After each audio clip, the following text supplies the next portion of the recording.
For today's video naman po, ayan, sinama po ako ni Daddy dito sa may grocery store para bumili ng tubig. Inaantok daw po kasi kanina si Mami kaya isinama na lang niya po ako para makaidlip si Mami sa bahay. Masyado po kasi ako makulit doon. Kaya ayan, pag uwi namin may dala-dala akong Jelly Ace. Yan po yung napili ko sa grocery store. Titiran ko po sana si Lily. Kaya lang naririnig ko nagkukulitan sila ni Mami doon sa taas. At hindi sila bumababa agad. Ang tagal-tagal nilang bumaba dito sa may sala.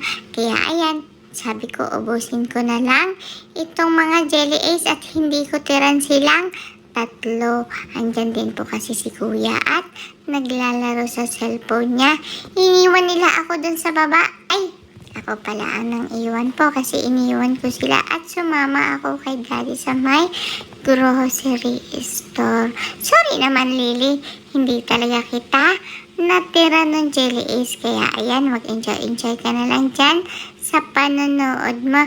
Madami namang food na pwede mong kainin. Akala ko po wala akong ebidensya na iniwan na kumain ako ng Jelly Ace kasi hindi pa naman mapapanood ni Lily itong video na to.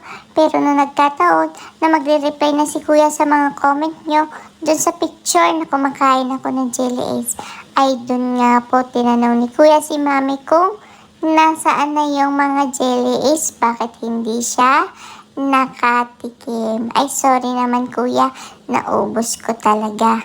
At pagdating nga po ng last time, yan na nga po ang pagkain namin. May donut po, may fried chicken, may pansit canton at saka po mango. Tira-tira lang po yung ulam na yan, pero paborito po kasi ni Lily yung mangga at saka kanin. At pagkatapos nga po naming lunch ay naglaro muna po kami dito sa may slide at tinan nyo naman po itong si Lily ay may pagtayo po talaga. At nako Lily, kapag nadulas-dulas ka dyan ay sigurado bangas siyang maganda mong mukha. Kaya pina-slide na lang siya ni Mami para makababa siya at ako naman po ay hinarangan ko ito para hindi na uli siya makaakyat. At naglaro nga po kami dito dalawa ni Lily after. Naalala niyo po ba nung hinilo-hilo ako ni Daddy na ipa-experience niya sa akin yung roller coaster? Ay, tikak po. Ngayon yung pagkakataon ko para makabawi ako kay Lily. Pasasakayin ko naman po siya dito sa Ferris wheel ko para ma-experience niya rin po. O, diba po?